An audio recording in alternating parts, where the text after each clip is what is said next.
Welcome, and thank you for tuning in. You're listening to the Beyond 50 radio program. I'm Daniel Davis. On the program today, it's a pleasure to bring what would be considered a wonderful story here to the Beyond 50 audience. We all know that just recently, the world's greatest, or the greatest, Muhammad Ali has passed. Joining us here on the Beyond 50 radio program today is a wonderful friend who had a relationship with Muhammad Ali for more than 40 years. His newest book is Running with the Champ. It's his 40-year friendship with Muhammad Ali, and I'd like to welcome to the Beyond 50 radio program today our guest, Tim Shanahan. Tim, thank you for joining us here on the program today. Is this Daniel Davis? I heard that you were the greatest radio talk show host of all times. Is that you? It could be. You know, I imagine that as you've been out there and you've been talking on radio and television and talking about your book, that most people are probably sharing their stories about how they remember or experienced Muhammad Ali. Would you say that would be pretty true? Yes, everybody has. Well, you know, it's not even. It's just when they see him on TV or they hear a story or they feel part of it. You know, everybody loves Muhammad Ali, and that the connection can be personal. You know, they could have met him. I always say that he makes anyone's day or year or life when he's in person with them and he maybe glance at them or maybe talk to them or maybe give him some recognition. And I remembered, well, I pinch myself every day thanking my stars that I've been a friend of his for 40 years. But I know for sure the way I felt the first time that I met him, that if I never saw him again, I would remember that moment like it was yesterday. Well, you know, like you, I grew up, of course, you're a little bit older than I am, but, you know, I grew up loving Muhammad Ali. He was bigger than life. I remember, you know, his fights, you know, such as the Rumble in the Jungle, the fights with Ken Norton, and especially Joe Frazier. Right. But here's an interesting memory. Okay, the Thriller in Manila, the night that fight was supposed to happen, we were living in Wellington, California, and a couple of us friends were playing out in the street, and my brother was, for some reason, swinging a baseball bat at a flattened aluminum can. Mm-hmm. And I was sharing sunflower seeds with the friends, and I dropped some on the ground, and I went to bend over to pick them up, and my brother took a swing, and his bat busted me right in the forehead, just below my right eyebrow. What's interesting is you and Muhammad Ali also have slight little scars around your eyebrow, don't you?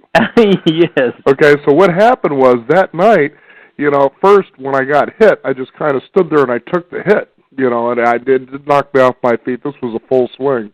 But then as my friends stood there, they started, you know, kind of, ooh, oh my, and then I felt blood. Of course, as a young kid, I think I was in 5th grade then, I got scared, you know, your head's bleeding, that means you could die probably. So I went screaming in the house, and of course, my parents had to run me to the hospital where I got a couple of stitches, and we ended up missing most of the fight. Oh, no. Oh, so no. That's my memory of Thriller in Manila. That's the worst memory you can have. Yeah, but I got hit hard, and I stayed on my feet. That was something Cassius Clay or Muhammad Ali did quite often. Yes, and so that's a great story. I mean, you should tell that to everybody. I usually you are. Do. Now, it's interesting how you first came to know Muhammad Ali. You had actually played, I guess, German semi-pro or pro basketball over in Germany. Semi-pro, yeah, in Mainz, Germany. And then eventually you went into being able to work with a young children's charity, and you wanted to know if you'd be able to reach out to Muhammad Ali as a guest person as part of this charity. Let's talk about how all that started for you. Okay, first of all, I never thought about writing a book. This is my only and first book, but I only once I thought about it. It was back in West Allis, Wisconsin.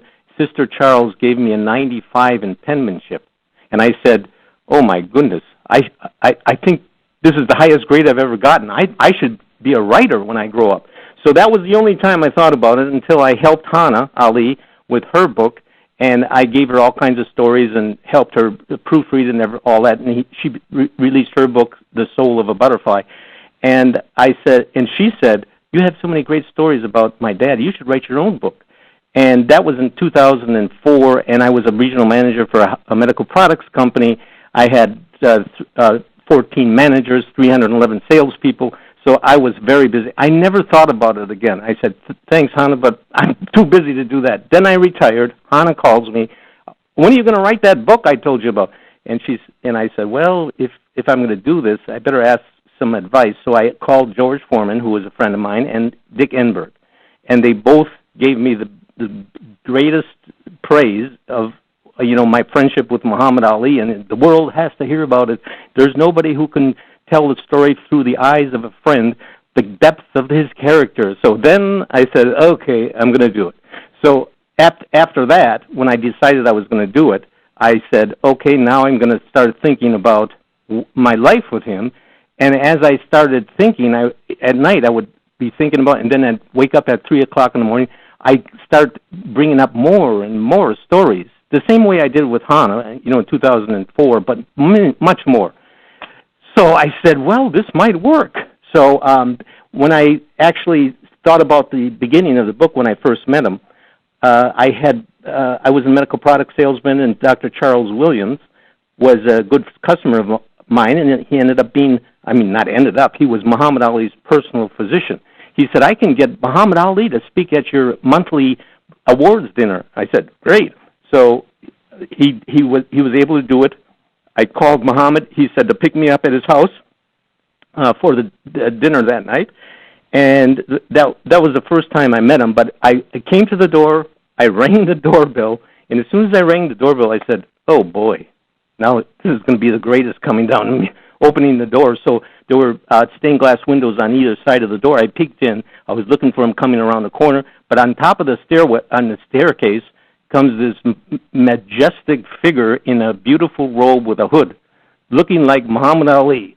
And I said, oh, boy, he's going to come. What do I call him? Do I say Mr. Ali? Do I call him Champ? Do I call him Muhammad Ali? And then he opens the door, and then I'm sweating now. And I go, hi, Mr. Ali, my name is Tim Shannon. And I was, stuttering. And he said, I know who you are, man. Come on in. And so he takes me to the staircase. We sit on the fourth step, and the first words out of his mouth, Tim, you're just like me. You want to help people.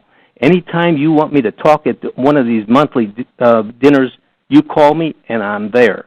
So immediately he eased my pressure and the tension I had, and all of a sudden I'm saying, wow, Muhammad Ali said I'm just like him. And that's how the conversation started. And I think that's why everyone seemed to resonate with him, because we could all see ourselves through this man, and he was so open in such a way to allow that to happen. It's like that wonderful, call it a quote or short little thing that's attributed to Marianne Williamson about, our greatest fear isn't that we are inadequate, but it's that we are more powerful beyond measure, to be the light. When you become the light, you automatically allow others permission to do the very same thing. That's exactly what he was like. And one example of that I remember is when you watch the documentary, the Oscar-winning, Academy Award-winning When We Were Kings. That's one of the things Norman Mailer talks about, is when he was sitting in the locker room and everybody around him just felt like he was going off to the slaughter. And he finally decided, I'm going to pick up the energy in this room to a level where they felt bearable about what was about to happen. He was all ready. Right. And that's incredible when you think of somebody that goes beyond themselves to do something like that. I always said, first of all, my description of him is an enigma with a pure heart. That's him in a capsule. He has a pure heart. Whatever you hear him say, whatever comes out of his mouth, he really believes. But when it comes to fighting and in the ring, after a fight, he'll say, well, how did you do it? How did you stay on your feet and last the 15 rounds and win that fight? He said, because God's on my side. And he really believes that. He has a special relationship with God, he said. He would lay on the grass in front of his house, stare up at the stars, and he knew God was behind those stars somewhere. And he said, God, what do you want me to do with my life? Am I going to be famous? Or am I going to be a bricklayer? Am I going to be in construction? Will people know me? How are you going to use me? I know I'm going to be famous someday. I know it. And I'm going to use my fame to help you or do your service. So I said, well, what did God say? He said, I don't know. He never answered. But anyway, the thing that I told him, I said, if God's going to answer anyone, it's going to be you.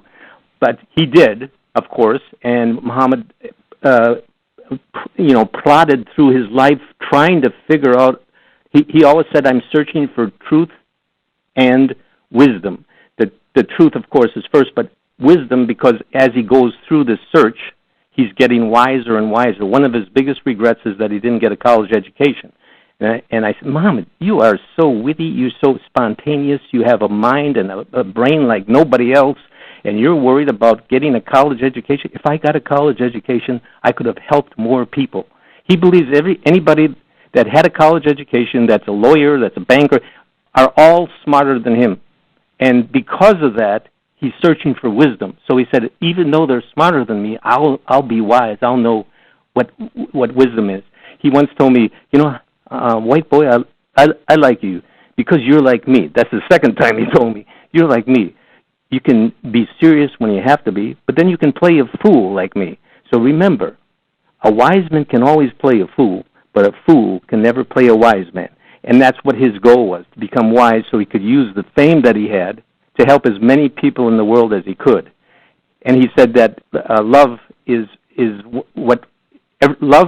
better than hate, of course, but he always said that. But he says, I love all people, all religions, all colors. And he said, my God is the God of all people. So all those, early day, rebellious young man days in the early 60s, saying that the white man was the devil, was all Elijah Muhammad. He was impressionable at the time. He wanted to do something different. He wanted to use his fame. So when he met Elijah Muhammad, by the way, Elijah converted Rahman, Rudy, his brother, first, so he could get to Muhammad, to Cassius. So Rudy was the one that convinced Cassius to become a Muslim. But as far as his belief in white man the devil, he really didn't believe it the whole time. He was just wanting to inspire young black people, all black people, with his words, and he wanted to get their attention, and he wanted to say that, just like he always used to tell me, I wanted to be like James Brown. I'm black and I'm proud, and I want every young black man and every young black person feel the same way as I do. He said, I'm proud I'm a black man. Smokey Robinson told me, I'm proud to be a black man. I'm proud to be a black American. I'm proud to be an American citizen of the United States. So, those two guys are similar. I'm friends with Smokey. On a tangent here, but going back to Muhammad, he always felt that he would use he dreamt about helping all people in the world with his fame. At night, he couldn't sleep because he would wake up at 3 or 4 in the morning worrying about the young children, all children, not just black children, that were going to bed starving. And he said, Tim, I believe in miracles, and one day there's going to come a day when all children in the world won't go to bed starving. And he said, somehow I'm going to use my fame to help that come true. And that is what he thought about all the time, helping people. Now, it's interesting because you talk about how he said that you and him were a lot alike, but I would have suspected he would have said because we're black Irish. The first time I was with him. Now, of course, the first time I was, we're going up his elevator in his house, and first of all, this first elevator I ever saw, he said the heavyweight champion has to have an elevator in his house. So we went up as we're going up the elevator, he goes, what nationality are you? And I said, black Irish. He said, you're black? I said, well, it's a saying. There's a red Irish and there's a black Irish. I said, back in the 600s, the black Muslims raided Ireland, I think, for about 50 or 60 years. So there was an interface with the white versus and the black, and out came the black Irish, which is me.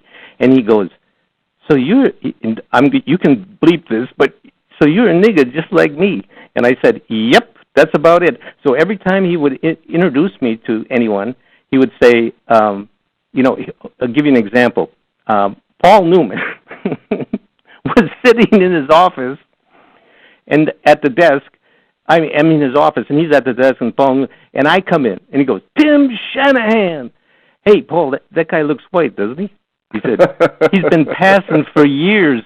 He said, that's my cousin, Tim Shanahan. Come here, meet the Paul Newman. So that's the way newsmen or anybody other than the people that know us, friends, or if there was any stranger in the room when I came in, and he always he never greeted anybody. I mean, as far as anybody. If I would come in, he wouldn't say, "Hey, how you doing, Tim?" He would just look at me and continue to do what he's doing. No formal greetings ever with that man. But except when there were people around, and I come in, then he would go, "Tim Shanahan." He looks white, doesn't he? He loved to have that line. I don't know why, but he said, but he would always use the N-word when he's describing it. Mm-hmm. Well, and the thing is, for you to talk about it on the air and, worry about the bleep thing, see, I'm not worried about that. We live in a society today that seems overly politically correct.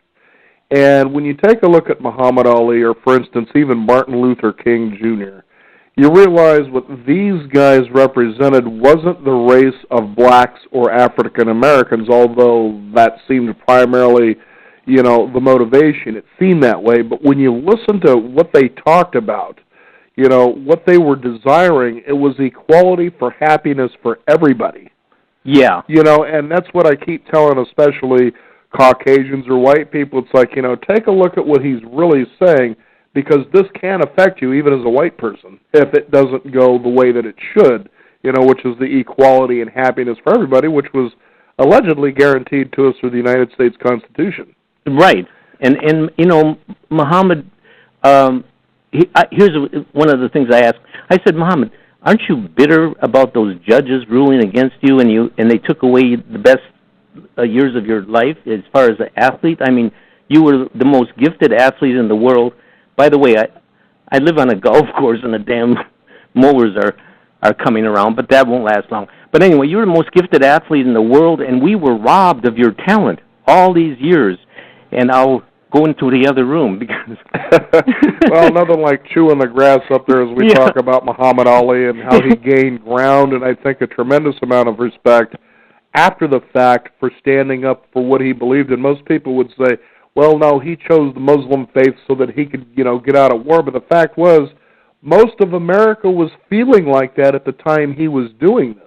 Yes. Not just America. You got the Million Man March on Washington, D.C. against the war. You had hundreds of thousands of GIs that were doing the very same thing. They were protesting the war, and our idiot government wasn't listening like they were supposed to.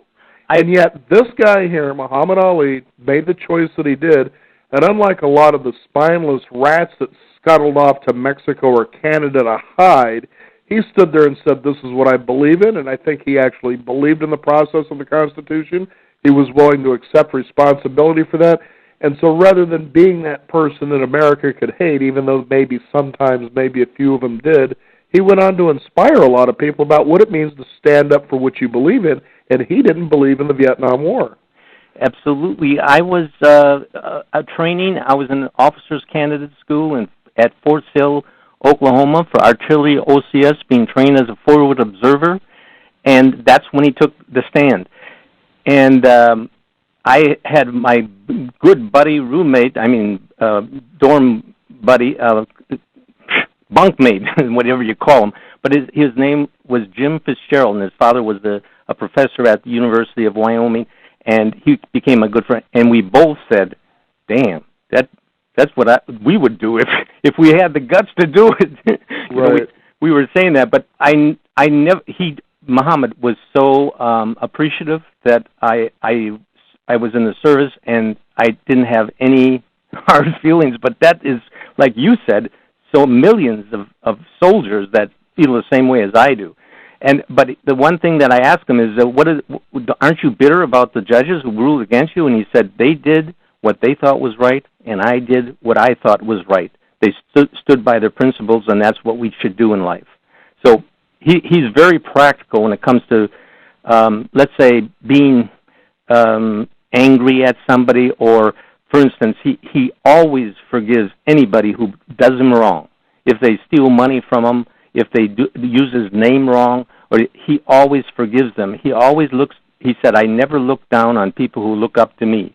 And he means everyone. And so when anybody treated him badly, he would always forgive them. I mean, there's the hangers-on in his camp, the people that were around him that were just taking advantage of him. He just let them do it. One time he said, I said, don't you know that he's stealing from me? He's taking that money. He goes, well, he must need it. that was his answer. He must need it. And he said, I got the money.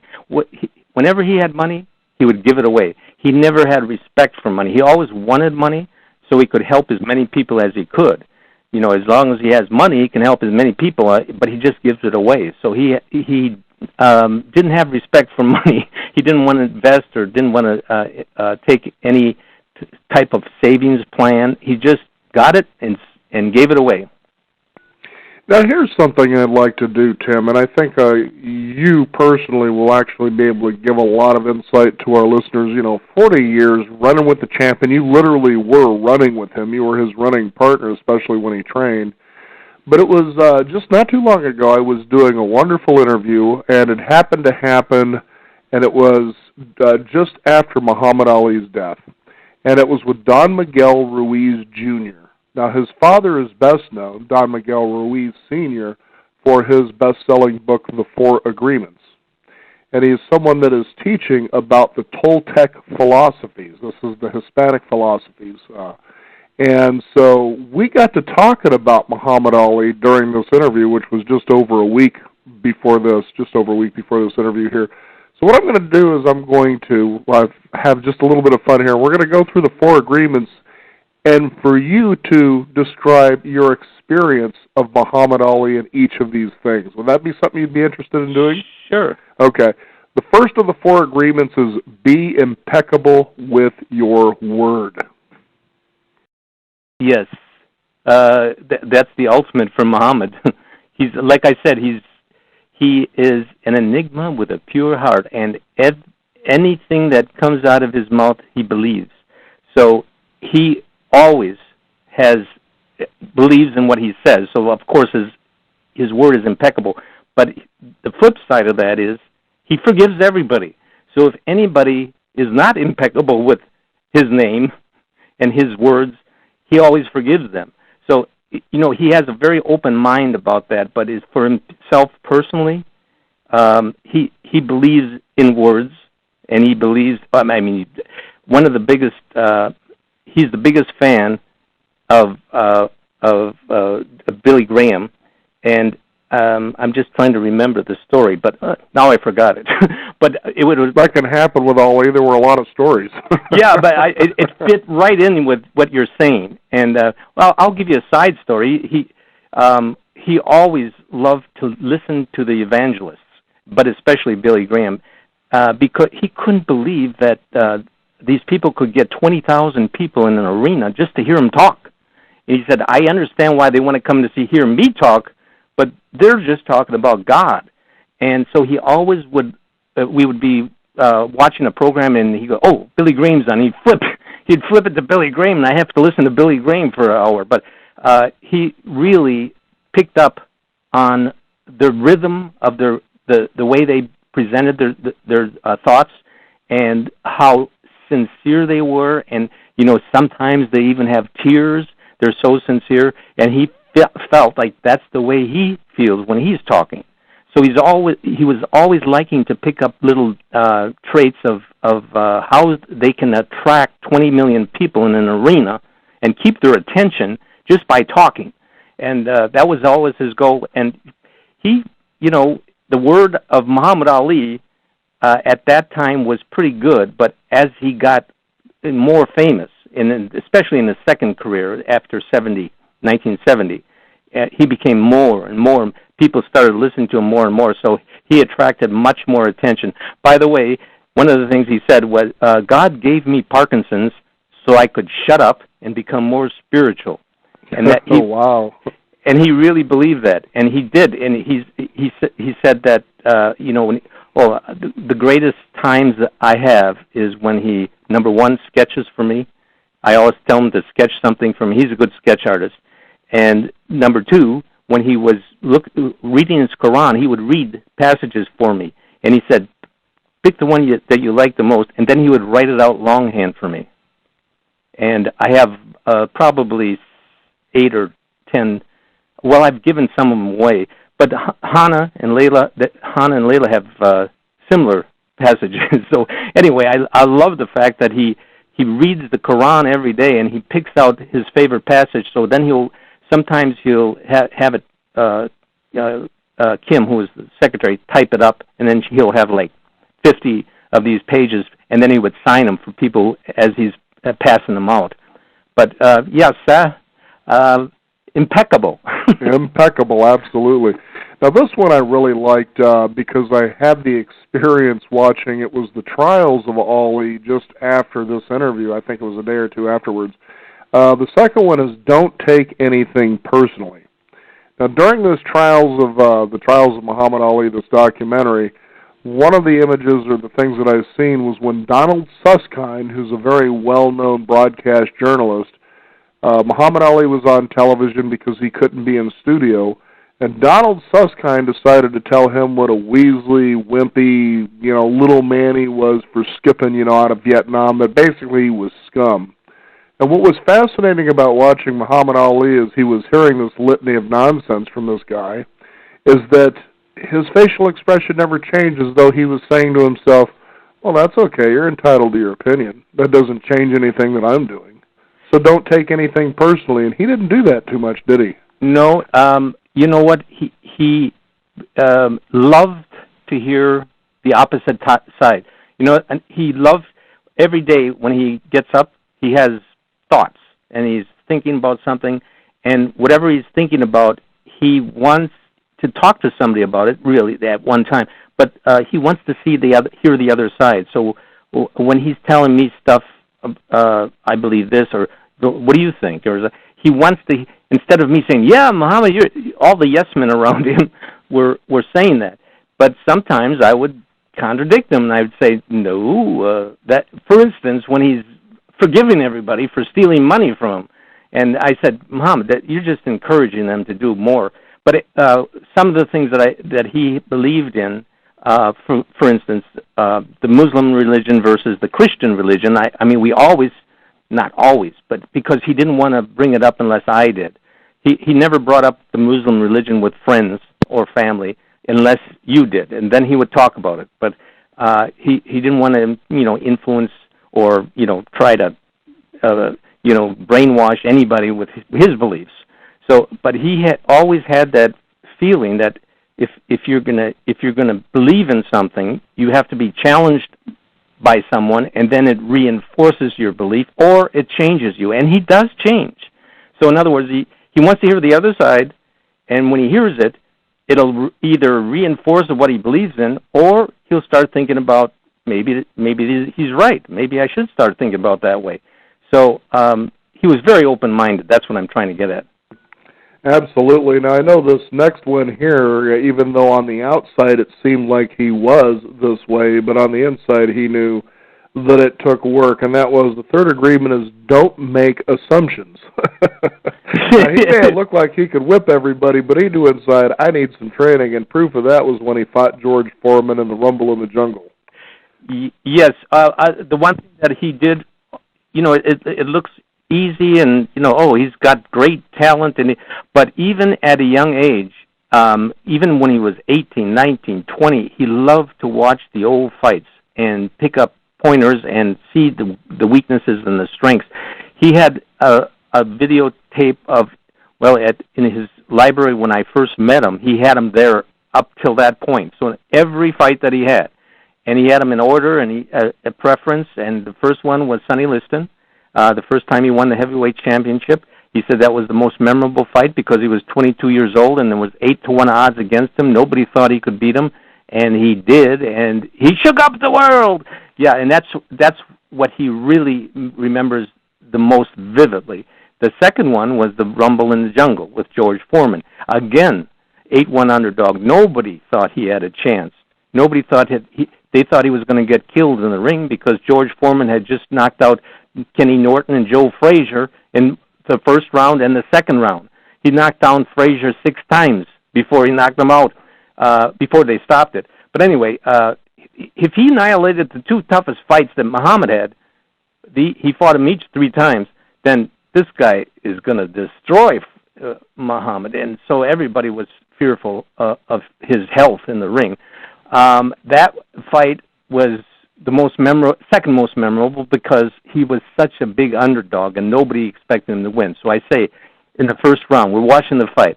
In the first round, I said, "Man, Muhammad, you look great. I mean, if you could have continued to do that you ran circles around him, flipping jabs, you won that round." And he goes, "Yeah, but when I got back to the corner, I said, if I have to do that for 15 rounds, I won't make it." So I had to think of something. So in the second round, he was thinking, well, the first round, he hit me a couple times. I'm going to see if he can hurt me if I stay on the ropes. So he got on the ropes, and Foreman's swinging these roundhouse punches to the body, powerful punches. I mean, to me, it looked like it was killing him, even though he had his arms up against his body, his elbows, and he was keeping his head back. Those were powerful punches. And at the end of the round, he said, "I'd like to wait until the last 10 seconds of the round and bounce off the ropes and start flicking jabs, and then the judges will think I won the round." So he got back to the corner, and Angelo said, his trainer, Angelo said, "Mama, get off those ropes. He's going to kill you. What are you doing? Are you crazy? He's going to kill you." He said, "I know what I'm doing." So that was his answer, and he came out. He said, he didn't hurt me, and he said, "I'm going to try that again in the third round, and the fourth." That was when the rope-a-dope was adopted, and he believed that after that second round, he really believed he was going to win the fight. So you know what confidence can give you. Then he started talking to him, and at the end of the sixth round, he knocked him out in the seventh. I mean, his technical knockout.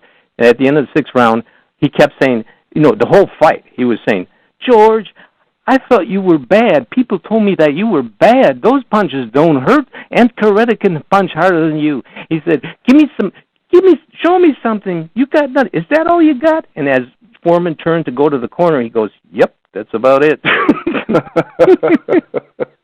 Yeah, I remember George Foreman years later talking about that. He says, and he was right, I was getting tired. Yeah. He goes, "Muhammad," he said something to Muhammad when we were watching the fight. I said, "What did he say to you right there?" He goes, "Yep, that's about it." Now, the last of the four agreements, I think, this will almost stand out on its own, but always do your best. Yes. That is, he believes that God put him on earth to become famous by boxing. So he said, God used boxing to make me famous. And he said, I have to do my best in every fight, training and responding to reporters. He has to have the right words. He has to have the right attitude. And he said he was going to do the best for God. That was his goal. Service to others is the rent that we pay on earth for our room in heaven. And somebody misquoted him, and now everybody thinks that service to others is the rent on earth, is our rent on earth. And the official Muhammad Ali quote was, "Service to others is the rent that we pay on earth for our room in heaven." And I'm sure Muhammad has the best room next to the master suite of God's mansion right now, but he always believed in giving 100%. The only thing that the only time, and I'm saying this just because Muhammad just wanted to be your friend and have fun, and the times that he didn't give his best because he wanted to have fun was when he was training for lesser fights. When there were big fights, he trained hard all the time. But when it was Leon Spinks or Richard Dunn or something like that, he was at Deer Lake having fun. He had all his friends come out and visit him, and we would have a big fire in the big fire pit and roast the wieners and popcorn and play the cassettes and just have fun. But he didn't train as hard, is what I'm saying, and he didn't train at all for the first Spinks fight because Spinks only had 8 fights. He was a lightweight champion for the Olympics. He was still about at that weight, so he was a lightweight. He was 192 pounds, I think, and Muhammad was 218. So he didn't consider that a big fight at all. So he had fun and didn't train. I just wanted to bring those up because I felt like our guest and I, when we had used this and thought, let's throw Muhammad Ali in here and it was just relevant at the time, and I thought, Sure, he's with the Muslim nation, but look at how he fits in with the Toltecs. Yes, exactly. And as you're describing, that's exactly what he was. He was a very highly adaptable individual, which is what we all should be, willing to change, learn new things, so forth and so on. And again, that's where I think it really touches us on the inspirational side, because we all want to know that we can do that with the confidence that perhaps we won't fall or we'll feel that devastation of disappointment. But the fact is, look, Muhammad Ali felt all those things, and we know that he did. And that's what makes it all the more inspirational, is because he stepped out into the world like that. Right. And, when he was in forced retirement, he always had his traveling bus. It's called Big Red. He had a modified bus and he could sleep in it. But he traveled to all college campuses, and he got paid good. I think, thousands of dollars, maybe $2,000 one side, $5,000 another. But anyway, he made money on the side doing these speeches. And he had 22 speeches, 22 45-minute speeches memorized. And he had them on 5x7 index cards with a little rubber band around them, and he carried them at a shake case. If he would go to a college campus, he might have 10 different speeches, one purpose of life, another one about the heart, another one about friendship, another one, who's God? He would have these deep 45-minute speeches that, see, this is what I'm saying, he said, if I only got a college education. Who can do that? I mean, his delivery was unbelievable. So anyway, I think that when he got out of boxing and he was doing this, he said he told me later. He didn't tell me I didn't know him at that time, but he told me later that was why why God wanted him to get into boxing, to become famous, so he could go talk to the young people in the world, white and black. And that's another reason why all the white kids loved him as much as the black kids, and he realized it on these college speaking tours. So that also, he evolved from the White Devils to that over a period of time. But he really believed, I'm going to give you a story. He always brings this story in his speeches, and it was the first time he loved Sugar Ray Robinson. He was his idol. And he was in 1958, he was in the Golden Gloves in New York City, and one of the trainers said, I know Sugar Ray. I heard he's your idol. He owns a restaurant 12 blocks from here. Every Friday, he drives his red Cadillac up to the front, gets out of the car and goes into the bar restaurant to attract people every Friday and Saturday night. He said, you should go up there and you might get his autograph. So Muhammad walks 12 blocks to the restaurant. He stands out in front. It was raining at the time, and under the awning, and here comes the red Cadillac. Sugar Ray gets out, and he's got a white woman. Muhammad's had a blonde bombshell, and he's got her on his arm, and they're walking to the front door. Muhammad's got his pencil and paper stuck out. Mr. Robinson, my name is Cassius Clay. I'm going to be the Olympic champion in 2 years. And as he was saying this, Sugar Ray was opening the door. He looks back at Cassius and he goes, "Can't you see I'm busy, man?" Later, so Muhammad sits on the curb and cries, and he said, people will forget what you say, they'll forget what you do, but they'll never forget how they made you feel. And at that point, I never wanted anyone who wanted my autograph to feel the way I did. So that's why he signs every autograph that's ever put in front of him. It's interesting. That reminds me of, I think it was the 6th Rocky installment, Rocky Balboa, where he's sitting in the bar and there's that little Marie that was actually in the first Rocky, but now she's all grown up. He says, I remember, you're little Marie from the corner. You wouldn't told me to go get lost, creepo. And she was like, well, I didn't say that. He says, oh, yes, you did. And she says, I did? He says, yeah, good insults last a long time. That was the one. Well, that's the story he tells at all the college campuses as far as why he stays for hours and signs autographs. And that really is another story I have is when he told me he wanted me to work for him, and I said I didn't want to ruin our friendship by getting a paycheck from him, so I canceled. I declined the offer. And he says, how much money are you making? I said, at the time, it was 1976, $25,000, and I was proud of it. And he goes, I'll give you $50,000 if you work for me. What do you mean work for you? Well, I'm going to start a foundation, and I want you to head it, but you're going to be working for me. And I said, well, I'd rather not, because I want to maintain our friendship as it is. Once I start getting a check from you, everything changes. And he said, that's why I like you. That's why I'm asking you, because I knew you would say that. And I said, okay, well, what is it? Why you want me? I said, I don't have any experience. I'm a medical product salesman, and I have no experience. I would be worried about doing a good job for you. You need somebody with experience. He goes, I trust you like my brother Rahman, as much as my brother Rahman. And he said, brother, how did he say? He says, it is chance that make brothers, but hearts that make friends. And at that point, I said, okay, you got me. You had me at hello.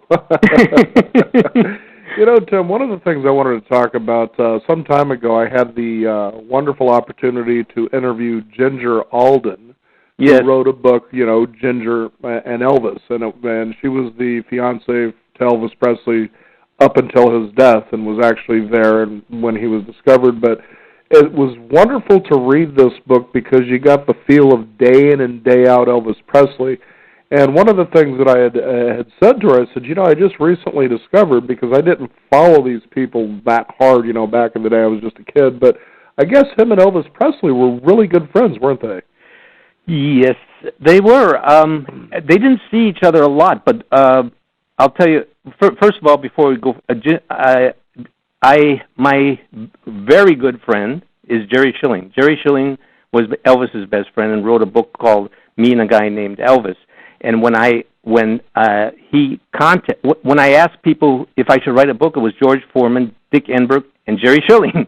And Jerry said at the same time, I'm not an author, and if I can write a book about my friendship with the King, you certainly can write your book about the friendship with the greatest. So that was the third person that I asked. But yeah, Muhammad was just. Here's a little side comment. A British reporter said, of all your celebrity friends, who is the one that you admire the most? Elvis. Okay. Well, unfortunately, he's not with us anymore. Who alive that is alive today? It was the biggest impression on you. And he said, Clint Eastwood. And Clint Eastwood? Why Clint Eastwood?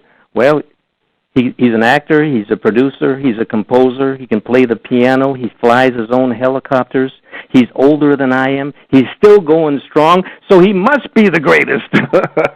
Not to mention he had a couple of pretty good fight films, too. Yes, exactly. But, yeah, Elvis, he saw him when he was 15 years old, and he saw him on Ed Sullivan, and he said, after that performance, he said, I want to be Elvis.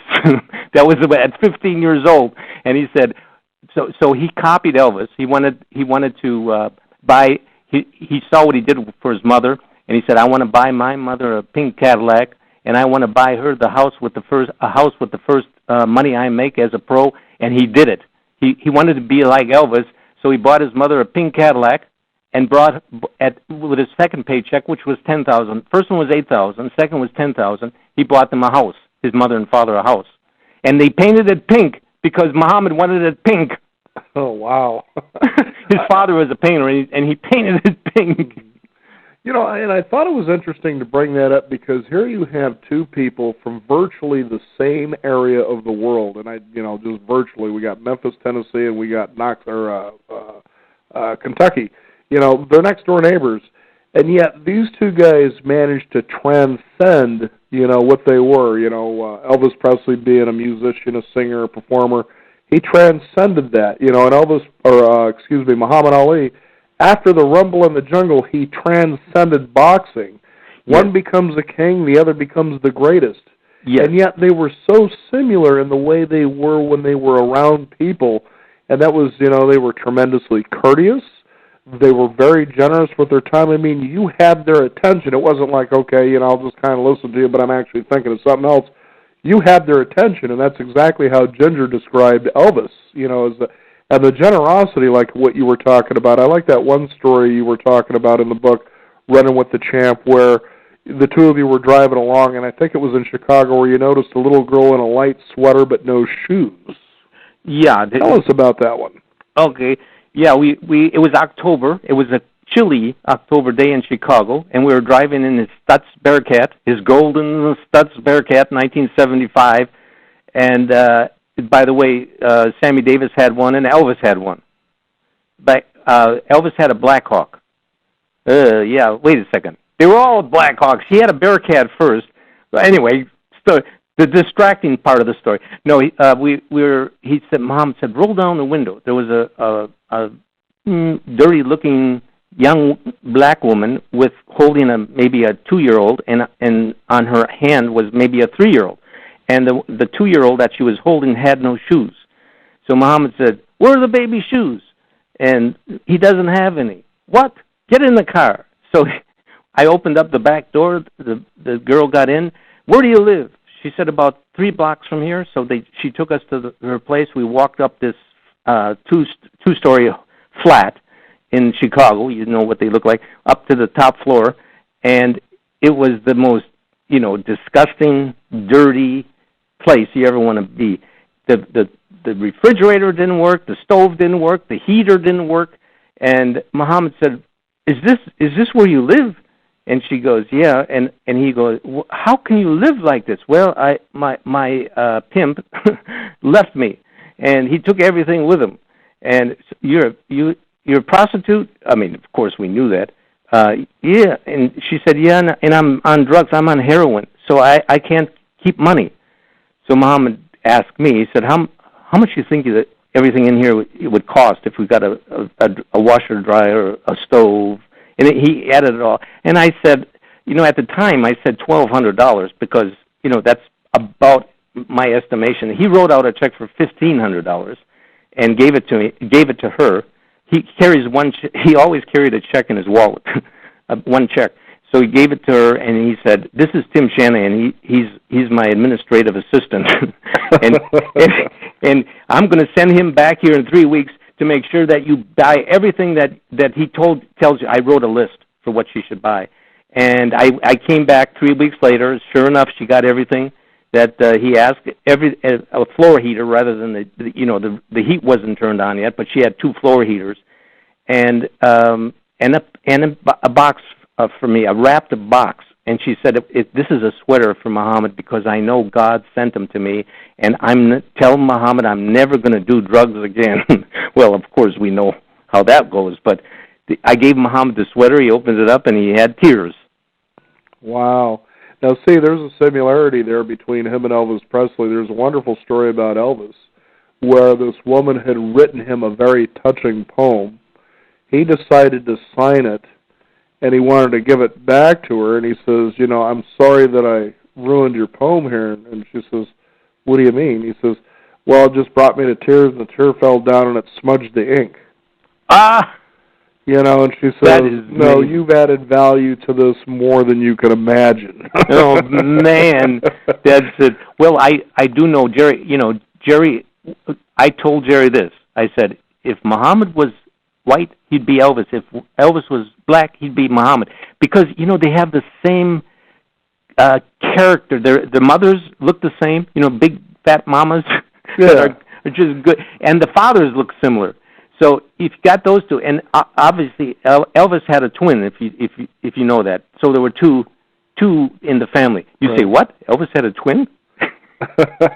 He had a twin at birth, and it died at childbirth. His name was Jesse. Mm-hmm. And so Elvis always wanted to get in touch with Jesse. I got a story if you want to hear it. Absolutely. People like it. Because typically when you hear about Muhammad Ali, you're usually hearing from a journalist that followed his career, and it's mostly about his boxing, or you're hearing from another journalist, well, this is his Muslim fighting side. And, to me, being in this business as long as I have, you can usually tell the difference between, let's call it an expert and a journalist. An expert, you see they're all in when they write something, such as like what you wrote. You were all in. You have this really great connected relationship. versus a journalist that's detached and following it with, a lot of facts and then turning it into a story. So, yeah, you got the story. We've got the listeners to listen to it. Yeah. So so George Foreman told me, he said everybody writes about Muhammad Ali, but no one can see it see Muhammad and the depth of his character through the eyes of a friend, except you. So the world wants to hear from you. That's how he put it when I should write the book. But there was a psychic that contacted John Travolta's manager, and the psychic said, I saw an interview and I have to talk to John. So Travolta tells his manager to get me and her to see the psychic before he does, to see if he's for real. Well, his name was Alvaro. He was from Bogota, Colombia, and he was for real. I mean, I had an open mind about reincarnation and psychics and all that, but he knew everything about me, my family. He knew my mother, my father, my brothers, my uncles, my aunts, he knew everybody and knew everything. He projected, this was in 1980, and he projected to 1984. So I knew, and everything that he said came true to 1984. So one of the things he said is, you're Aquarian, like your wife, Helga, and you have a crystal blue aura. And he said, oh, it's like your friend. I said, oh, yeah, friend. He said, I see a lot of A's. He always had letters in his head, and he saw letters, and then he'd say, I see a J. Oh, I know, it's John Travolta. Or he would say, I see A's. Oh, I see two names with a lot of A's. Oh, now I know who it is. He's bigger than the Pope. He's bigger than any head of state. It's Cassius Clay. Wow. And then he said, Muhammad Ali, I bet you were wondering why Muhammad Ali befriended you. This Catholic Irish white boy from Milwaukee, Wisconsin, befriending a black Muslim who is the most famous face on the planet. I bet you were wondering that. And I said, yeah, as a matter of he said, you knew each other in your previous life. And I said, really? And he began to explain it, and tell me there was 600 in Africa, and Muhammad was the head of a small village, and I was his advisor and closest confidant and friend. Oh, okay, good. I didn't want to hear too much more because I didn't want to get into that. But also, he said, I had a similar feeling when I was with Elvis, as he did with Muhammad. You read Elvis? He goes, yeah, I've been reading him. I get a call from him once in a while, and I read them. Now, if you ask Jerry or you ask Ginger, I bet they'll say, no, he didn't go to psychics. So that's what I would say. But he said, he gave me all kinds of information about Elvis, and one of them was, once in a while he wants to get in touch with Jesse, his twin. What? He had a twin? Well, he died at childbirth. Now I'm asking, how could he get in touch with Jesse when he died at childbirth? There's no personality there. I don't know, but it was the spiritual side, I guess, Alvaro. So anyway, that's why I know Elvis had a twin. There you go. Now, when it comes to that psychic, though, I think there was one thing that he overlooked that I thought that he would have probably caught on and shared with you, and that is that you float like a hummingbird and sting like a wasp. Yeah. Now, it's funny to read that because that's one of the songs when Muhammad Ali's name comes up that I keep remembering, and I don't think I've heard it since 1975, but I'm sure you can go on YouTube, and that's the song Muhammad Ali floats like a butterfly, stings like a bee, which apparently it was a corner man that actually first coined that term there, but you had a chance to go ahead and talk trash as you actually got in the ring with the champ. Yeah, there's nothing to it. The way I do it fine each and every time. A baby could do it if he put his mind to it. I got to do it right because it lasts all night. Can't do it wrong because that'll be wrong. But anyway, he always wanted me to help him with his rhymes, too. And I got in the ring, and he knew he always says, that's why I like you, Tim. You can be, I already told you that. You can be serious when you have to be, but then you can act a fool like me. So when I got in the ring, I was going to act a fool. I wasn't going to be serious with that guy pounding on me. So I got the headgear on, I got my gloves on, and then I turned into Curly of the Three Stooges. And I went, and I started running around the ring and putting my gloves in front of my face like Curly did, and planting one foot and then going in a circle with the other foot before we started. And Muhammad, he put his hands on the ropes and started laughing. So once we got into the real thing, the 3-minute round, oh my goodness, I was running every day, so I was in good shape. And my plan was just to stay away from him. I mean, I was going to backpedal and, come in and throw a jab and backpedal again and, keep going backwards and round him. And he did cut off the ring. He finally cut it off, and then he pounded me with two punches in my arms. I mean, he hit me in the side, but I had my arms covering my... Oh, my goodness. He lifted me off the canvas with his... I mean, I was a 180-pound weakling, and he was 218 pounds, but, man, that was... And he said, now you know how it feels for 3 minutes in the round with a heavyweight champion. How does it feel when you have 15 rounds? That's 45 minutes. Yeah, I knew. That He just wanted me to feel what it feels like to actually just... He always says, imagine you wake up in the morning and you start wrestling with your brother. You're tired and you don't want to do it, but your brother jumps on you and starts wrestling with you, and you have to wrestle. He said, that's the way I feel sometimes when I'm in the 14th or 15th round. It's just such a wonderful book, and I encourage people to really pick this up because of what they do discover, the sort of real Muhammad Ali, if you will. I mean, 40 years, the relationship of running with the champ here. I mean, there's a lot of great stories, including the one where he slightly stepped across his Muslim lines to enjoy that cream of mushroom soup that Helga made. But at least she didn't tell him. She didn't tell him until he ate it. Actually, do you like it? And he goes, "Oh, that's most delicious." Aunt Coretta never made cream of any cream soups. And then she told him it was cream of mushroom. Oh, those Muslims are crazy if they don't think that this is good. But anyway, one last story, and that is for the memorial. I was the only non-family member allowed on the bus for the morning memorial service where I observed the casket. I put my hand on and gave a kiss for myself, my friends, and all of the fans that love Ali. I was thinking about all of them. And when on Tuesday, Layla was called and said, round up the kids. It doesn't look like he's going to make it this time. So Layla rounded them up on Thursday night. They all got there. Miriam, Rashida, Jamila, Kalia, Mia, Muhammad Jr., they're all there. They're around the bedside. And Hannah, who was his special daughter and my special friend, had his hand in her hand. And finally at this was Friday. On Friday about 8:30, she leans over and says, "It's okay, Daddy. You can leave us now. We'll all be okay, and we love you." And then she kissed him on the cheek, and then they all lined up and kissed him on each of them on the cheek. And they pulled the plug, and he was off life support, and his heart kept beating for another 30 minutes. And Hannah called me and told me this story. I wasn't there. Hannah called me and told me this story, and she said, "Never underestimate the heart of a champion." Absolutely.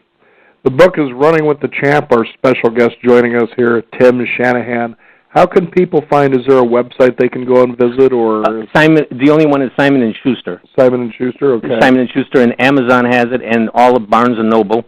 A few of the people that interviewed me said you should buy it because it's a classic. All the photos in the book, and it'll be a classic. So anyway, that's very kind of them to say that. Well, especially since Muhammad Ali did sign your basketball autograph. He loved that photo. He loved that photo because I was spinning the ball on my finger. He said, "Do that again." I had there was a basketball in his house. He said, "Do that again. See if you can still do that." And of course I could. And he said, "I want to sign this instead of one of my photos." He said, "It's more meaningful to you." I said, "Okay, it's good." But he's signed enough photos of himself. Well, Tim, I have to thank you so much for joining us here on the program. It's been a pleasure for you to take out this hour and share your insights, observations, and experiences of something that all of us know that we want to continue to hold the light and realize This is a life that may have gone physically, but absolutely he's going to burn on for eternity. There's no doubt about that. Thank you for being on the program today. And I say thank you, Muhammad Ali, for giving the world the greatest love of all. So thank you very much, Dan. You betcha. Bye. We want to thank you, the listeners out there. Again, the book is Running with the Champ, our guest, Tim Shanahan. You can also discover more by visiting us at beyond50radio.com. That is the number 50. We encourage you to sign up for our weekly e-news updates. That way you can stay ahead to see what's coming up on the program and the resources that you can use. I'm Daniel Davis. Thank you for tuning in. This is the Beyond 50 radio program, and remember, live your day past halfway.